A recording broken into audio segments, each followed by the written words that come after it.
मराठवाड्यातल्या 8,496 गावांमधला खरीप हंगाम पावसाअभावी शेतकऱ्यांच्या हातून गेलाय। विभागातल्या 8ही जिल्ह्यांमधल्या अंतिम पैसेवारी 50% आत आली आहे। दुष्काळाच्या दुष्टचक्रात मराठवाडा असल्याचं हे चित्र आहे आणि विभागातल्या 76 तालुक्यांमध्ये सर्व गावांमधल्या अंतिम पैसेवारीनुसार खरीप हंगामाचं उत्पादन घटलंय।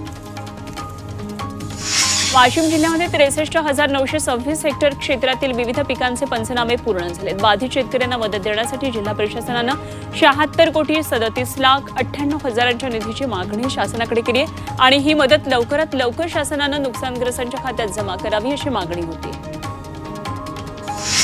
कॉटन कॉर्पोरेशन ऑफ इंडिया म्हणजे सीसीआय नंदुरबारमध्ये आता कापूस खरेदी करणार आहे। शासनाच्या हमी भावापेक्षा कमी दरामध्ये कापसाची खरेदी होत असल्याचं लक्षात येतं, त्यामुळे नंदुरबारमध्ये सीसीआय कापूस खरेदी करणार आहे। 7,500 हमी भावापेक्षा 1,200 ते 1,600 रुपये कमी दरामध्ये खासगी व्यापाऱ्यांकडून कापसाची खरेदी होते आणि त्यामुळे सीसीआयनं हा निर्णय घेतला। अमृत नोनी आर्थो प्लस ये एक प्रूवन फॉर्मूला है। इसमें मौजूद नोनी फल के गुण और आयुर्वेदिक जड़ी बूटियां शरीर को जरूरी पोषक तत्व देने के साथ साथ हड्डियों और जोड़ों के घिसने, उनमें होने वाले सूजन और दर्द को रोकने में मदद करता है। दर्द मुक्त जीवन के लिए अमृत नोनी ऑर्थो प्लस। नंदुरबार कृषी उत्पन्न बाजार समितीमध्ये मिरचीची विक्रमी आवक झाली आहे। यावर्षी 1.5 लाख क्विंटल मिरचीची आवक झाली आहे। गेल्या वर्षीच्या तुलनेत आतापर्यंत 50,000 क्विंटल आवक अधिक आहे आणि या हंगामामध्ये 3 लाख क्विंटल मिरचीची आवक होण्याची शक्यता आहे। नंदुरबार जिल्ह्यामध्ये भाजीपाल्याची आवक वाढल्यामुळे भाजीपाल्याच्या दरामध्ये घसरण झाली आहे। टोमॅटोचे भाव अवघ्या 20 ते 40 रुपये किलोवर आलेत आणि टोमॅटोची आवक वाढल्यानं टोमॅटोला कवडीमोल भाव मिळतो, त्यामुळे शेतकऱ्यांचा केलेला खर्च सुद्धा निघणं कठीण झालं। 2049 नंतर मत्स्यसाठे संपण्याची शक्यता अभ्यासकांनी व्यक्त केली आहे। ऑक्सफर्ड विद्यापीठाचा संशोधनांती हा निष्कर्ष समोर आला आहे। वातावरणातले बदल, आधुनिक तंत्रज्ञानाच्या सहाय्याने होणारी मासेमारी, समुद्रातलं वाढतं प्रदूषण यासाठी कारणीभूत असल्याचं अभ्यासातून स्पष्ट झालं। नंदुरबार जिल्ह्यातल्या सारंगखेडा यात्रेला उद्यापासून सुरुवात होते आणि ही यात्रा घोड्यांसाठी जगप्रसिद्ध आहे। या यात्रेमध्ये हजारोंच्या संख्येनं घोडे विक्रीसाठी दाखल होतात। यावर्षी 2,500 घोडे येण्याची शक्यता आहे आणि आतापर्यंत 600 घोडे दाखल झालेले आहेत। 21 डिसेंबरपासून हा चेतक फेस्टिवल सुरू होतोय।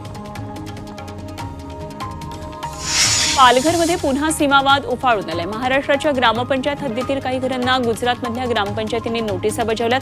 अनेक वर्षांपासून हा वाद सुरू आहे, मात्र या वादावर तोडगा काढण्यात पालघर आणि गुजरातमधल्या उंबरगाव जिल्हा प्रशासनाला अपयश आलंय। त्यामुळे डहाणूचे आमदारांनी हा मुद्दा अधिवेशनात उपस्थित केला। 22 डिसेंबरला यावर बैठक होणार आहे।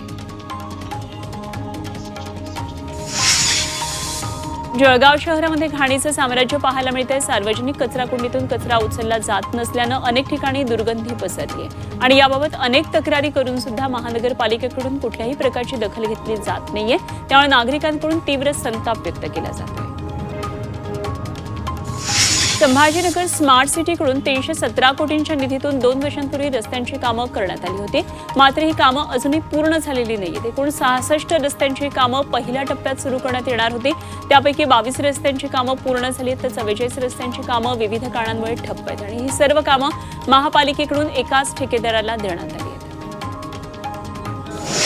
मावळ तालुक्यामध्ये जलमित्रांनी पवना धरणाच्या पूजनानं जलदिंडीला सुरुवात केली। ही नदी प्रदूषण विरहित होईपर्यंत जलदिंडी सुरू ठेवण्याचा मानस जलमित्रांनी व्यक्त केलाय। शासनाकडून केवळ नदी स्वच्छतेबाबत निधी दिला जातो, मात्र त्याची अंमलबजावणी होत नाही असं जलमित्रांचं म्हणणं आहे।